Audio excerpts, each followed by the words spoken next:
Another week, another episode of MNCAA and the NCHC section, along with Max Veech. I'm your host, Nick Maxson, back with you for another breakdown of some great college hockey here among the upper Midwest. I feel like, Max, when we go into this week's episode, there's going to be a portion where we're going to mimic K-Fan's vent line. But we're not talking about a Vikings loss, which thankfully they actually won comfortably on Sunday. First time for everything. I know. Unfortunately, this will probably not be the first time for some other news that we'll talk amongst one of our teams, because apparently some teams are cursed, and those curses come around the same time every year. So we'll discuss what that means. But Max, man, good to see you, my friend. It's freaking cold outside. It's starting to finally feel like December outside. We'll put it that way. It certainly is. I think we went all of last year with less time where there was snow on the ground than we've already got this year, which is crazy. I'm happy that the snow is here, but I'll tell you, took the dog out for a walk earlier tonight or today. I guess it gets dark at like 5 o'clock now, if not earlier. So I have no idea what time it actually was, but didn't bother bringing mittens. I'll just stick my hands in my pocket. No, dude, we made it like 4 or 5 blocks and I had to turn back around. It was too cold for that nonsense. So I don't mind the cold. I don't mind the snow. It's great for making ice on the lakes, for getting the rinks ready for some outdoor action, which we were lacking entirely last year as well. Correct. So very, very happy and thankful for all of that. But I'm hoping we only get it in short little spurts when it's going to be, at this 0 or below temperature. Yeah, I think the low tonight -5, but wind chill is going to be the minus teens, and then the high tomorrow is supposed to be 6 above. Not good either way. Yeah. Winter is here, although we were spoiled with a very nice extended fall. So I suppose the cliff was going to have to dive at some point. Max, let's talk some action from this past weekend. Both of our squads in full weekends of action. Also a full NCHC slate to break down. But we'll start with both of our squads that, to say it lightly, had some tough outcomes. So we'll start with Duluth. I'll give you the mail on this one. Where do you want to start? Well, I'll start with the jealousy that I felt. It was the first year that UMD is visiting Tempe, and we've talked about it on here. I've talked about it with many other people in college hockey or around it, and they're all just like, I don't know why everybody doesn't go there. It's a great place to play. But if you listen to Sandelin's presser from, I think it was actually just today when they released it Wednesday as we're recording this. He's of the similar mindset where, I kind of like being outside in the winter, and I enjoy the seasons and I enjoy all this other stuff. And I'm sure many other people feel the same way, but what we were just referencing, the cold snap and everything, would have been good to get away just for a week and miss a little bit of it here. So 1, jealousy on that front. 2, how do I feel about the rest of it? The same way I felt the last, couple of weeks, but specifically last week was almost a mirror image of this. At least the Saturday game was, where UMD played very well. You couldn't really be mad at them for much of anything. They just weren't able to get the results, again, on the ice there. And it's something that I had to kind of step back from after Friday's loss and spin it a little bit and say, the guys on the ice are frustrated just as much as the fans are. And it's just tough loss after tough loss. And, pucks have to start bouncing your way eventually. And it just hasn't happened yet. I start to feel like, they came in with similar expectations as, if we're going to equate it to the NFL, is similar expectations to the Bengals. And, maybe they can make a run. They've got a lot of talent to kind of focus on, and kind of hyped up in the offseason. They don't have a lot of rookies. The Bengals don't anyway, but you get the comparison anyway. And they just seem to be losing all of these close games in ridiculous ways. And more of that this weekend. Friday's scoreboard final was 5-3. One of those was an empty net goal with like 8 or 10 or whatever seconds left, where it was just, somebody throwing it down the sheet of the ice and trying to get it on net, and lucked out, and they did. And that was after a barrage of UMD, just putting puck after puck after puck on the net and just not getting anything past. So got goalied a little bit there, but you got to give credit to those goalies when they do it as well. I just hate seeing it against UMD only. But only 3 penalties in the game, so much better from UMD. No more majors or anything like that killing them. playing down or anything. They went 0 for 1 on the power play, which was obviously not good. And then they gave up 1 on the PK. So room for improvement there. But as far as the control of the game goes, UMD outshot them by 10, 38-28. And it just kind of goes to show you that they were controlling the play for the most part. They gave up a couple of breaks, and ASU's got some talented players, and they took advantage of it when they had the opportunity to. But I think UMD is going to continue to get their chances, and they just need to either get the opportunity to goalie somebody else or not have it done to them. So that was Friday, and then Saturday, very much more of the same. Like I said, we tried to switch the vibes up and focus on more of the positives there, but it resulted in a 2-3 overtime loss. Again, that one was very, very late in overtime. Probably should have made it to the shootout if not for bad bounce off of a pass that I think it was Max Plante when he was entering the zone, tried to shuffle it across the ice there, came right back out. They flushed it to the corner, did a good job, back checking hard or whatever, but maybe focus a little bit too much on the one guy that had the puck in the corner, put 2 UMD guys on him, leaving the slot wide open for whoever it was that came in and put the dagger away for ASU in that overtime slot. But it's another one of those where UMD outshot them 35-28, almost the exact same game script as the Friday night loss. And it was just not UMD's night. Significantly more penalties, but even on both sides, neither team got a power play goal. So there was nothing that was of consequence anyway on that end. And it was just something that the guys are going to have to learn from and learn from quickly. Well, I guess they've got some time. They've got 20 days before their next game here. But it's one of those things that they just need to grow from as a team. And the other positive and negative, depending on how you want to look at it, is they had to play 2 different goaltenders, and neither of them were Gajan in this series. He was out with injury here for the series against ASU, kind of unexpectedly. And then we had Clayton Knapp start on Friday, made it probably 3/4 of the game, ended up getting injured and having to come out. And then Zach Sandy finished that one off and got the Saturday start with I think Gajan dressed to just in case he needed it on the back end there. They're running thin at that goalie position, but those guys played well as well. So that goalie competition, despite the fact that I think it is still Gajan's net, is really, really high at UMD, as it always has been, or at least for the last 2 decades it seems. And it's one of those things that you have a little bit of confidence in, despite when they play well, they don't find the wins. I think that they can feel confident that they're not going to be in a bad situation when they don't need to be, in most cases anyway. So overall weekend notes, there's quite a bit I've kind of tried to rattle off here. They've significantly outplayed opponents. What I feel like is 3 games in a row, and are 0-3 over that stretch. So something's got to change. I just don't know what that's got to be. The kind of X factor that I've seen in UMD in being more competitive in these ranked matchup games has been the return of Max Plante specifically. 6 points in his first 5 games. He dealt with that injury for a good portion of the season after game 1, going out for UMD there. He's 2 goals, 4 assists for those 6 points. And both of those goals came against ASU, who, just beat Denver the week prior. So I think he's got a really bright future. He's been proven to be a difference maker. Him and Dom James are clearly the 1-2 in terms of offensive weapons for UMD. And they kind of complement each other. I think Max has been getting in on some of the assists for Dom, and obviously Zam has been playing significantly better with his brother out there as well. And great to see. And this, I don't want to say unfortunately, because it's very fortunate for him. I'm very happy for him and everything else.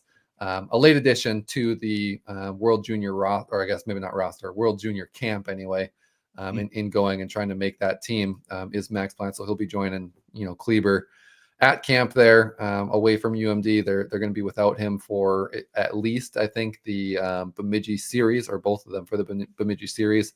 But we'll see on that front. And they just have to figure out a way to win without those guys. So Yeah, there's UMD is not as bad as the record shows, but there's certainly room for improvement. To summarize everything that I've rambled on about for 8.5 minutes here. But yeah, what do you got for me in terms of responses to any of that? Well, first of all, let's have you step down from the soapbox. That would be a Yeah. start. No, I'm kidding. Not necessarily a response though, Max, but I do think there's a follow-up question that I do think a lot of UMD fans are wondering. That is, do we see a young squad? As you mentioned, this is a young squad. Do we see, if we were to look at them from the beginning of the year till now, record notwithstanding, I think ultimately what you're looking to witness is the growth of the team. And what you described over the past 8 minutes is sort of that, right? Is that, you know, they're being more competitive and that they're in close games. They just haven't been able to tip the scales just yet. Is, first of all, is that accurate? And number two, is the holiday break now upcoming, probably coming at a good time, or maybe a mental refresher is a good time for that to happen, because maybe the second half of the season coming through, maybe there's a bit of a say a new energy, new life that they'll have to breathe, albeit the schedule still being difficult. But maybe coming at a good time for them to kind of take a refresh from what has been a challenging season on the win-loss column so far. Yeah, I mean, it's going to be nice to have a break just in terms of trying to get right within their own walls there. I personally would like to see him go at least another week here, because having that much time off is going to be pretty difficult in my opinion and assessment. But I can't really complain about it either. I mean, everybody kind of goes through the same thing with the holiday break here. Some of the East Coast schools squeeze a couple more games in just because of the proximity and the schedule difference from some of the universities out there. But yeah, I think that they'll be better off for it, just to try and shore some things up. Like I said, they're running thin at the goaltender position, getting some of those guys healthy. It's lucky on that front. I just think that they're on, maybe not a roll because they haven't been winning, but they're on the cusp of turning some of the things around here. And I would like to see them continue with that momentum and see what they can build off of. So hopefully Sandy can keep them going in practice and building in the right direction there. And I think he will. But we'll see on, New Year's Eve when they go up against a good Bemidji team. And Bemidji is a very good team this year that has, I'm not sure if they've surprised people, but they're a very veteran laden team. Shall we say they're not the flashiest team, but they play a very solid structural game. They're physical. They stretch the ice, something that we've seen a little bit more from Saratori than we have seen in years past, where they're not sort of the sit back opportunistic. They're sort of counter. They're kind of throwing the first punch a little bit. They're really making you work for every inch of the ice. So again, the Bemidji State team not to brush over, as we say here, Max. Speaking of brush over, and we teased this at the beginning about curses, right? Yes. I think we're going to turn the page here to my St. Cloud State Huskies, where winter injuries seem to just fall into our lap. Who knows? Every year. So for Huskies fans, obviously 2 years ago it was the Dylan Anhorn injury that occurred pregame that took him out as a lower body injury. He was out essentially for the rest of the year. And then literally hours before Friday's game, news came down that Isaac Posh was going to miss with the lower body injury. We don't really know what has taken place. At least Friday when I talked to Brett, he said they're thinking 4 to 5 weeks. Again, being that it was fresh, I kind of took that, at least in my head, as okay, not the worst case scenario, but certainly not ideal. That puts him back, maybe for the second half of the season, not too bad. And then the next night, unfortunately, after some more testing, it was determined that it would likely be closer to 10 to 12 weeks, which puts him pretty much out for the rest of the regular season. Granted, I don't know exactly what the injury is. I wish I did. I will tell you this. That's a blow. That's a blow. You can put, I think, a Huskies poll out there amongst the fans, and if you were to ask him who is the MVP of this season so far, I think Isaac Posh would have won 90% of the votes. I really do. And I do think he was playing at a Mike Richter award, or if you're playing for Mankato, a Hobie type season numbers. He's been that good. It really has been. But this past weekend, Friday, they were sluggish. The 2 weekends and 4-week set essentially schedule that they've had is really, they just haven't been into a flow, not into a rhythm. And you saw a lot of rust on Friday. They were very not clean on their breakouts. A lot of details missed in the defensive zone, really not helping out James Gray, who started Friday. They go to Enright on Saturday, who played terrific, had a couple really good grade A saves, especially in the first period, despite the fact that St. Cloud turned the puck over 31 seconds in the game and then got beat 5-0. So you're a terrible start. And Brett Larson really lamenting on my pregame interview, hey, I need a better start. And then 31 seconds in, essentially a costly turnover puts them down 1-0, not even a minute into the hockey game. But they roared back. They scored 5 unanswered. UNO would not get on the board again until the third. So they won Saturday's game 5-2. I thought Enright kind of, from my perspective, sort of cemented himself as the likely starter going into this weekend in Grand Forks, as St. Cloud will have a normal weekend of hockey against the Fighting Hawks, who is a team that is just I don't think anybody can really figure out, and sounds like neither can they. Yeah, overall, not the worst weekend. They do get 4 to 6 points from a much better UNO team. I've said it on air with the radio. I'll say it again here. Mike Gajan, just one of the classiest guys in college hockey in terms of a hockey coach. You get to talk to him before the record light goes on pregame. He's just the nicest dude, remembers who you are, asks about how you're doing. So always love talking to Mike Gajan. You can just kind of see why he's able to still recruit as well as he does. He really does care about the athlete and the person. So always good catching up with him. And we wish UNO good luck the rest of the way. But there's my soapbox, Matt. Do you have a follow-up for me?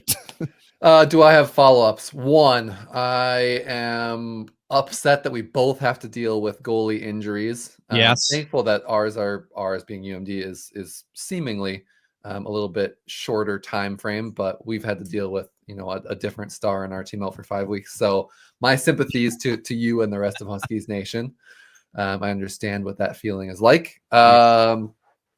2, do I wish UNO well? Yes, but not too well, because I would love for UMD to be able to climb above somebody in the NCHC rankings relatively soon. And they're probably the next one on the list, other than Miami, who's the only one below UMD currently. So yes, I do want UNO to do well. They're easy to root for. But it's one of those things like a little brother. You always want to be a little bit better than them. Yeah, so. Exactly. I need to get back to the point where I can start saying it about more than one other team. So that's all I've got to say about that. I think that you kind of nailed everything there. A little bit of a surprise that they didn't come away with a sweep without having Isaac Posh and a couple of weird things going on in the games. Understandable coming away with the split there, but. That's the NCHC. Yeah. It's one of those things that unless you're playing Miami, I don't know that anybody can expect. Not that you're going to get, but I don't know that anybody can expect 2 wins on any given weekend. No, it's never a guarantee in this league. And I think the associate head coach, Eric Rude, said it well himself, because you can't be good and expect to win in this league. You have to be great every night. Right. That was his exact quote, and he's dead on about it. There's no question that Friday, it was not a great effort by St. Cloud in terms of the details, the cleanliness of their game. And I think UNO definitely pounced on, shall I say, sloppy play for the Huskies. I think that'd be a fair assessment there. Sure. But nonetheless, the Huskies have a much different test ahead against the Fighting Hawks, who are probably feeling a bit of desperation here, Max. And there's one concern I have this weekend is Gajan Enright, who was good this past weekend. It's a different skill set he's going to have to face against the Fighting Hawks. And after what I saw Friday with some sloppy play, granted, Saturday they turned it around, which is great. Yep.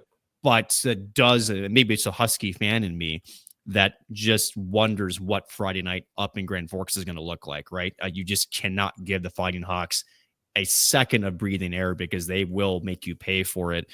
So hoping that the Huskies will have taken that lesson to heart and will be ready to go at the drop of the puck Friday.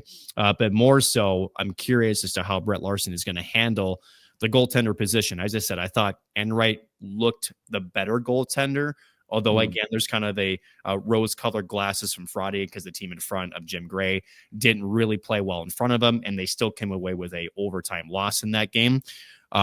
So I would imagine that we'll probably see a rotation, at least for a little bit, between the two goaltenders. And then I would imagine, just because of Brett Larson and his style, would love to see one of these goaltenders kind of take the reins and, plant their proverbial flag that this is my crease and you're going to have to pry me out of it, essentially. So that will be that. Max, let's go to this, because the Fighting Hawks, when we look at the NCHC as a whole, right? We've talked about them the last couple of weeks. Again, they're winning games.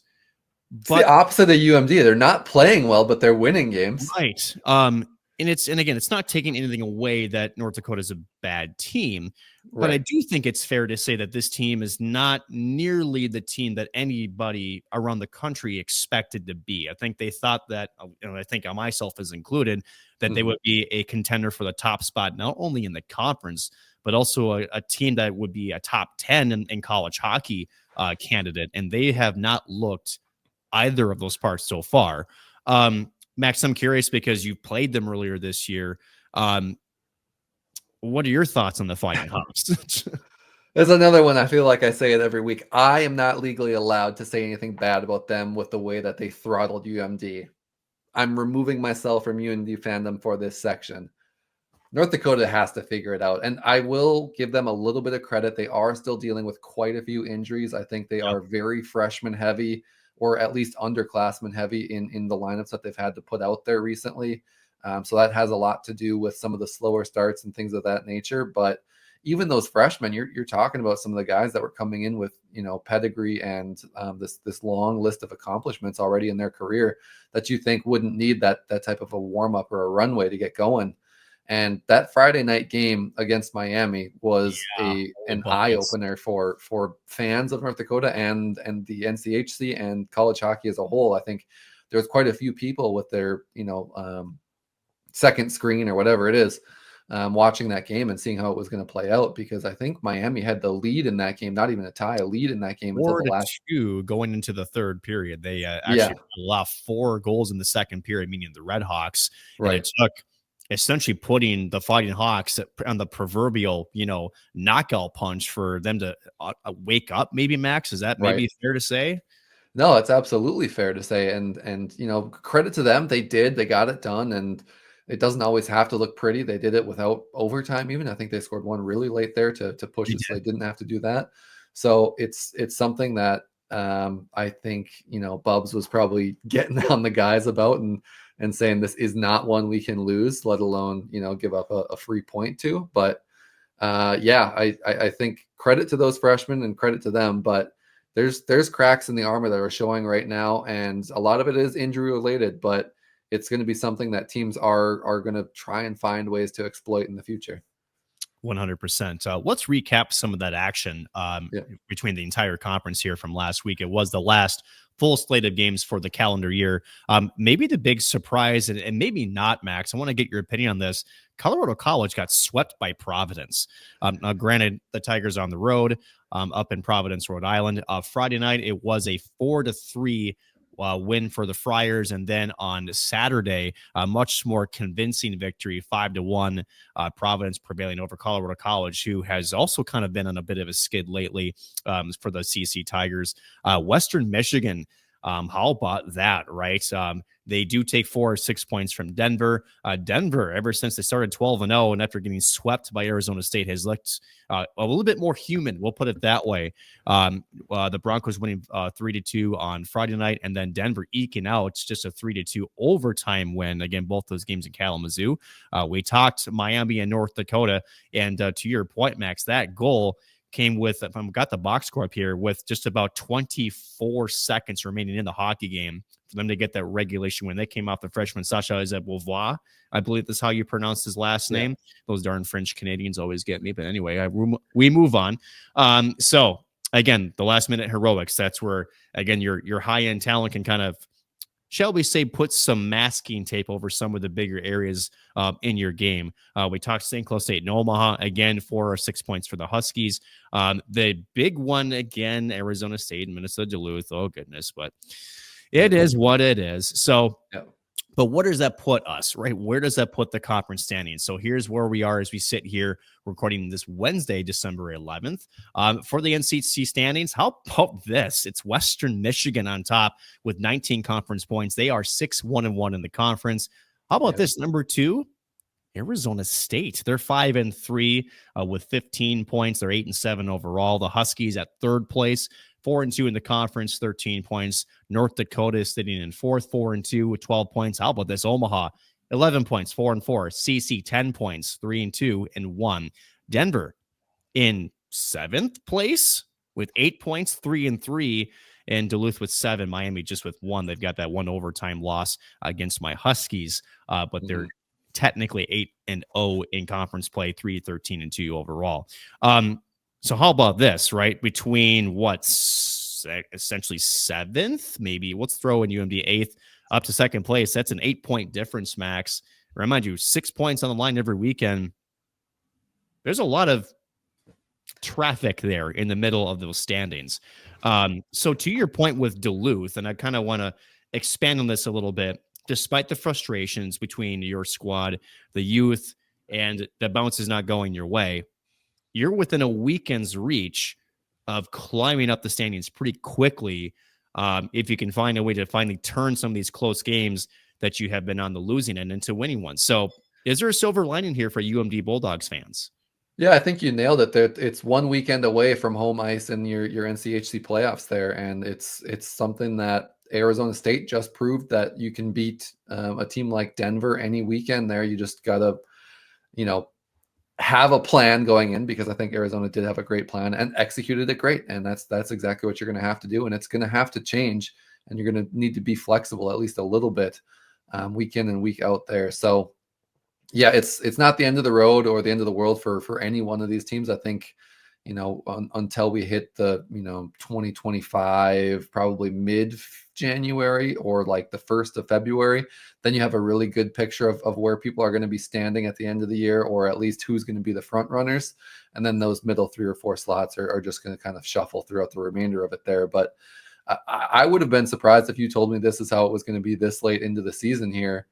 Specifically with Denver being that far down the list. They have a few less games than other people in the conference there, if I'm remembering right. But 3-3, that's just as many as some of these other 4-2 teams. So I don't know what the solution, or not solution, what the answer is there and how it's going to shake out. But I expect a lot of shuffling over the next, maybe not the next couple of weeks, because there's a lot of people that are going to be off for a while. But between the 11th of January, a month from now, I would say 2 of those spots might be the same. Miami being one of them, and one of the other ones will just stay stagnant. And I think everybody else is probably going to move at least one. And we see that pretty frequently in the NCHC. But the thing that I'm most concerned about now is the strength of schedule for the NCHC and how they're going to match up against other conferences, because with Colorado College getting swept by Providence, and the Huskies getting swept by BC earlier, which no hate, no shade to that, that's going to happen against a team like BC,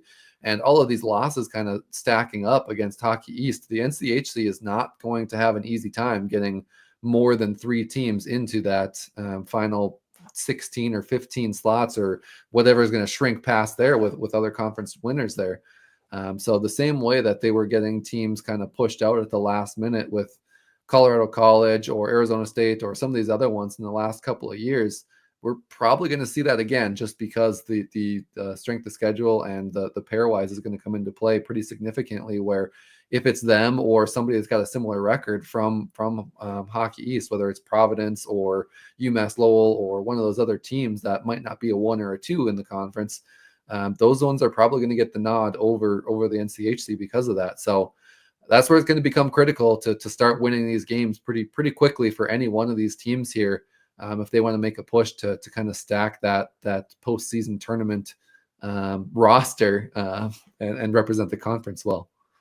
You lead me perfectly into the next segment, which is the pairwise, right? And again, still early, right? But it is now the time where you start to look at it, see where you're at, right? So a couple little movements though. Boston College still at number 1. The Gophers jumping up to number 2. Maine at number 3. They've kind of been at that 3 to 5 spot most of the season. So they're firmly cemented, I think, at least in the top 10 for sure, unless they have a dramatic collapse, which, I mean, it's college hockey, never say never. Michigan State is at number 4, Western Michigan at 5. Denver's still at 6, despite the recent little slide that they've been on. So they're still, I don't want to say comfortable, but they're in a good position right now. Providence with their weekend now up to 7. The Huskies, St. Cloud State at number 8. Michigan, despite being absolutely smoked at by the Gophers, still at 9. You mentioned this, Max. UMass Lowell is sitting at 10. Ohio State is at 12. Minnesota State Mankato jumping up to 11. That's one of the bigger moves we've seen so far in the last couple of weeks. Boston University kind of sliding down a little bit. They're at 13. New Hampshire at 14. And you and I both called this, Dartmouth, a big slide down. They're down to 15. Arizona State right now at 16 with Quinnipiac, Connecticut, CC, and Massachusetts just outside the bubble, 17 through 20. So, Max, a quick question there. Any big surprises either moving up and down, or is this sort of what we kind of expected to happen after this past weekend? Given the outcome of the weekend games, I would say this is probably pretty expected. The one drop that I think I could have called going into the weekend is one that you mentioned or pointed out there, and we talked about, maybe not at length, but in a little bit of detail last weekend, was that Dartmouth slide there from, I want to say they were top 10, maybe even top 8. They were in the top 8, yep. And that's what we had talked about previously. I don't think that some of these Ivy League schools should be able to be within, I said don't rank them last week, which might have been a little bit of an overreaction, but to rank them that aggressively, having only 8 games under their belt where everybody else has a 16 or more is kind of crazy to me. So losing to St. Lawrence was bad. Losing another one to Clarkson, maybe not as bad, just given the records that those teams have, but not great for Dartmouth either way. And again, that ECAC race is kind of wide open again. I think Cornell probably still has the best shot at it. Harvard can make another push again here. I think they've got quite a bit of talent on their team. They just got to figure out how to play together, it seems like. But yeah, I don't know. Maybe people were a little bit too early on the Dartmouth. Everybody wants to call, frauds or whatever. That has a little bit to do with it. But the same could be said, I don't want to rag on everybody out of conference either. The same can be said about CC. Their 3 most important wins in their record is St. Cloud, which was overtime, Arizona State, which was 1 overtime and 1 regulation win. And I think those are their only ranked wins on their record. So people can say, well, they haven't really won against anybody good yet. And people are having that conversation about college football. And I think it certainly applies to college hockey as well. You just have to figure out, who you think is good and apply that to some of these other rankings and systems that are in place there. So quite a bit of movement that's happened recently, and quite a bit of more movement that's going to happen in the next couple of weeks here. But what do you got in terms of thoughts on that, or if I said something stupid that you want to yell at me for? Well, I normally never do that, so let's hang on a quick second here. I do want to make one comment. I hope that one Cornell voter that is gone, because they slid all the way down to 25th. Again, no surprise there. So yeah, we'll put that to rest. Is it fair to say I'm a bit surprised Minnesota State is at 11? Is that a hot take? No, I don't think that's a hot take. I think they are riding on a couple of early season wins against what are still ranked teams in that Michigan and North Dakota and whatever realm.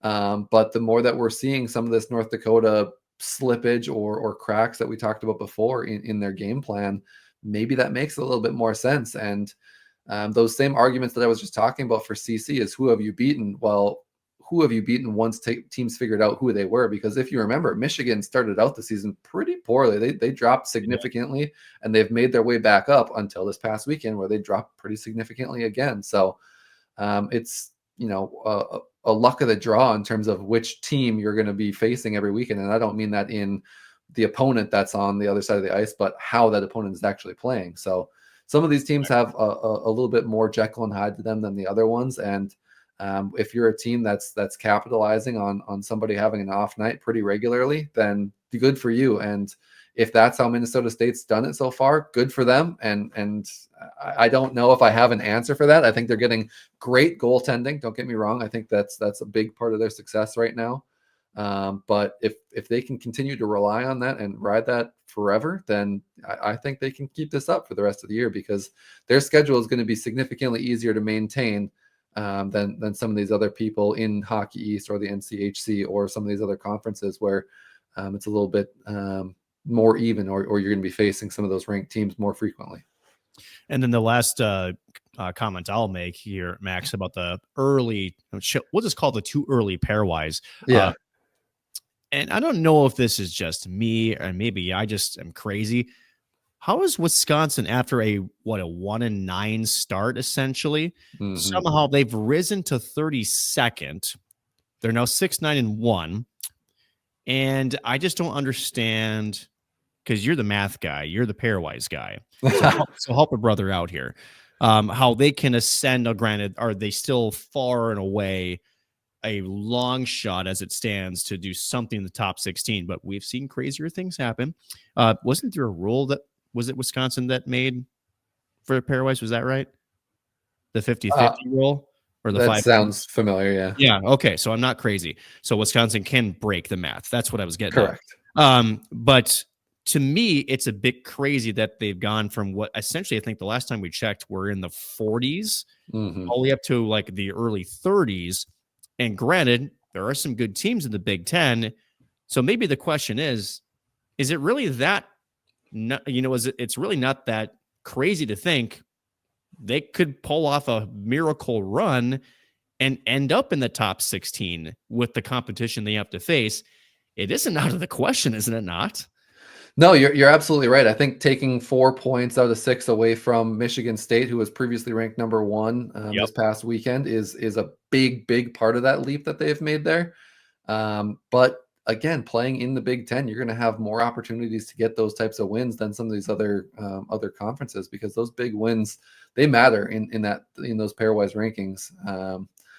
I don't know that they've got many opportunities for really bad losses, and even if they did, they've got those out of their system already anyway. So it's similar to, I think it might be a little bit similar to college football in the fact that if you lose one game at the very beginning of the season and you win the rest of them throughout, you're going to be significantly better off than winning the entire season and losing one at the very end. As right or wrong as that is, that's just kind of how things happen in these rankings for one reason or another. And as much as I yell about and slam my fists and throw tantrums about the pairwise year after year, I still do think it's probably the best option for ranking these teams and making decisions on who's making it to the playoffs, just because it's a set formula that everybody knows and can calculate and can go back and figure out exactly what losses and wins got them to that position. So, I think Wisconsin certainly has that opportunity.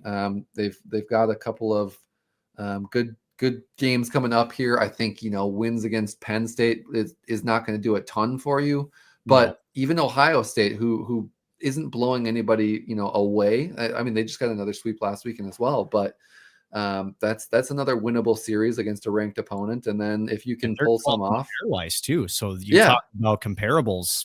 There you go. Right.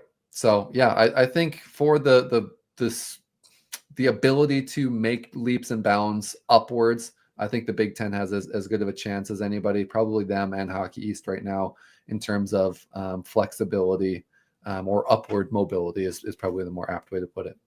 I think that's correct here, Max. So as you wrap up this week's episode, just 5 NCHC teams will be on the ice this upcoming weekend. Most of them have already begun their holiday breaks. St. Cloud's, we mentioned, on the road to Grand Forks, will take on a North Dakota team. Omaha will have, it looks like just one game, I apologize, check that again. I just can't read the schedule. I was down too far. They have a home series against Lindenwood, and then it is essentially the gold pan matchup, Denver and Colorado College. They do go home and home this Friday, Saturday before. Most of our teams will get a 2-week break then before we come back to post-holiday. There's going to be some holiday tournaments to discuss. We'll get in that to probably next week before we take a week off for the holidays. But Max, before we send it off for this episode, any final thoughts at all? No, I just wanted to check and see the UMass and BU score right now, and the Minutemen are winning that. I mean, it's 2-1, so anything can really happen. But that's going to cause more shakeup in the Hockey East rankings that we've been talking about this week as well. So it just goes to show you, and any weekend, any game, any one of these decent teams can beat anybody else. So looking forward to seeing how it all plays out over the next couple of weeks here. While UMD is off, I can keep my eyes elsewhere. More so bring the chaos, right? Because this is most teams, including most fans, start paying attention to the pairwise here, Max, because again, it's all about, how you finish and not how you start. So for that being said, we'll wrap it up for this week's episode for the NCHC and on MNCAA. It's been a long day. For Max Veech, I'm Nick Maxson. We'll see you back next week.